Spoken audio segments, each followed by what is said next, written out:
6-7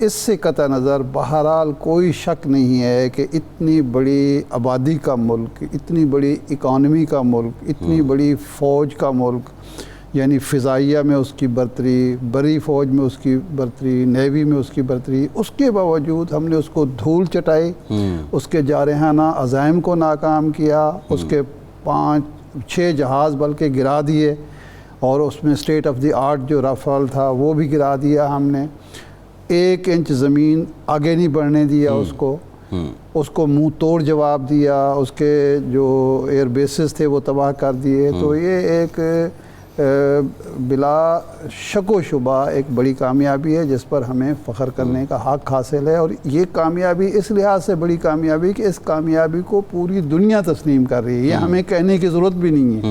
Trump صاحب تو افریقہ کے صدر کے سامنے بھی انہوں نے یعنی کہہ دیا، ٹرمپ صاحب جو ہیں وہ افریقی صدر کے سامنے بھی کہتے ہیں کہ دیکھیں جی میں جنگ رکوا دی ہے۔ کلپ ہم سنوائیں گے، لیکن سینیٹر علی ظفر صاحب نے ہمیں جوائن کیا۔ علی ظفر صاحب بہت شکریہ۔ علی ظفر صاحب، یہ تو خیر جو پاکستان میں ہوا وہ سب کے سامنے ہے، جس طرح ارشاد صاحب نے بھی بات کی، لیکن ہم ذرا جو پاکستان کی پولیٹیکل سٹیبلٹی ہے اور پولیٹیکل سینیریو اس پر بات کریں گے آپ سے۔ وزیر اعلیٰ خیبر پختونخوا علی امین گنڈاپور نے کہا ہے مذاکرات کرنے ہیں تو ہم تیار ہیں۔ بیچ اطلاعات آتی رہیں کہ 5 اور 6 کی شب ملاقاتیں ہوئیں، کچھ برف پگھلی، آپ کے علم میں کیا ہے؟ اگر ایسا کچھ ہوا تو پھر کیا علی امین گنڈاپور لا علم ہیں، وہ اب بات کر رہے ہیں کہ مذاکرات کرنے ہیں تو بانی پی ٹی آئی تیار ہیں، میں بھی دستیاب ہوں، یا یہ جو ملاقاتوں سے متعلق افواہیں ہیں بے بنیاد ہیں؟ جی بالکل بے بنیاد ہیں۔ میری منگل کو ملاقات ہوئی تھی عمران خان صاحب سے ڈیالہ میں۔ اس سے پہلے میرے سے جب پوچھا جاتا تھا تو میں نے یہی کہتا تھا کہ خبر ہے، لیکن جب میں ان کو ملوں گا اور پوچھوں گا تو پھر میں بتا سکوں گا کہ یہ درست ہے یا خالی اڑتی سی ایک افواہ ہے۔ تو یقینی طور پہ ایسی کوئی بات نہیں ہوئی۔ میں آپ کو ایگزیکٹلی بتاتا ہوں کہ میری کیا ملاقات میں گفتگو ہوئی عمران خان صاحب سے۔ انہوں نے 3 باتیں کہی۔ سب سے پہلے انہوں نے یہ کہا کہ جہاں تک حکومت کا تعلق ہے میں کسی کو اجازت نہیں دیتا کہ وہ حکومت سے بات کرے ان معاملات پہ۔ ان سے پوچھا گیا کہ اس کی وجہ، تو انہوں نے کہا کہ وجہ یہ بڑی کلیئر ہے اور آبویس ہے، اور وہ یہ کہ نہ حکومت کے پاس اختیار ہے، نہ ان کا ارادہ ہے کہ کسی قسم کی ڈائیلاگ ہو معاملات پہ پاکستان کے،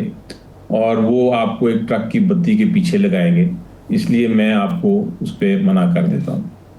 دوسری چیز انہوں نے یہ کہی کہ اس وقت پاکستان میں 3 بہت بڑے بڑے مسائل ہیں۔ ایک تو انہوں نے کہا کہ مودی جو ہارا ہے جنگ وہ زخمی ہے، اور وہ کوشش کرے گا کہ کسی نہ کسی طرح وہ بدلہ لے، اور وہ کوشش صرف انڈائریکٹ کرے گا، وہ دہشت گردی کے واقعات یہاں کرائے گا، اسپانسر کرے گا۔ یہ میری بات ٹیوزڈے کو ہوئی تھی اور یہ سچ ہو گئی آج، ہولناک قسم کا واقعہ بلوچستان میں ہوا۔ دوسری بات انہوں نے یہ کہی کہ ٹیررزم ویسے بھی اور بھی اسٹیٹ ایکٹرز ہیں جو کہ ٹیررزم کر رہے ہیں، اس کا بھی ہم نے ایک فائنل حل ڈھونڈنا ہے، اس کے لیے بھی اتحاد کی ضرورت ہے۔ اور تیسری چیز انہوں نے کہی کہ اکنامک ایک بہت بڑے مسائل ہیں، اس کے لیے بھی بیٹھ کے ہمیں ایک یونٹی، ایک اتحاد دکھانا ہے۔ ان سب تینوں چیزوں کے لیے بات کرنے کی پاکستان کی ضرورت ہے۔ پاکستان کے لیے بات کرنے کو میں تیار ہوں، اور لیکن بات میں ڈائریکٹلی اسٹیبلشمنٹ کے ساتھ کروں گا، اور بات صرف میں کروں گا، کوئی لیڈرشپ نہیں۔ اچھا یہ بتائیے علی ظفر صاحب، یہ بتائیے کہ یہاں جو بات ہوتی رہی کہ 2 اہم شخصیات، اعلیٰ افسران، ان کی ملاقات ہوئی اور انہوں نے تقاضا کیا کہ مودی کچھ بھی کر سکتا ہے تو اس وقت اتحاد کی ضرورت ہے، اور اتحاد جو ہے وہ آپ ہی قائم کر سکتے ہیں، کیا ایسا کوئی ملاقات ہوئی یا کوئی تقاضا کیا گیا عمران خان سے؟ جی میری نظر میں اور میری انفارمیشن میں بالکل ایسی کوئی بات نہیں ہوئی۔ خان صاحب نے بلکہ یہ آفر کی ہے کہ اگر کوئی بات کرنا چاہتا ہے تو وہ بات کر لے۔ اگر ان کی پہلے بات ہوئی ہوتی تو پھر یہ آفر اناؤنس کرنے کی ضرورت نہیں تھی۔ انہوں نے باقاعدہ طور پہ مجھے کہا کہ آپ باہر جا کے یہ پیغام میرا دیجیے پبلک میں، اور میں نے اسی لیے نکلتے ساتھ ہی ایک ٹویٹ بھی کر دی، اور اس کے بعد آپ کے پروگرام پہ بھی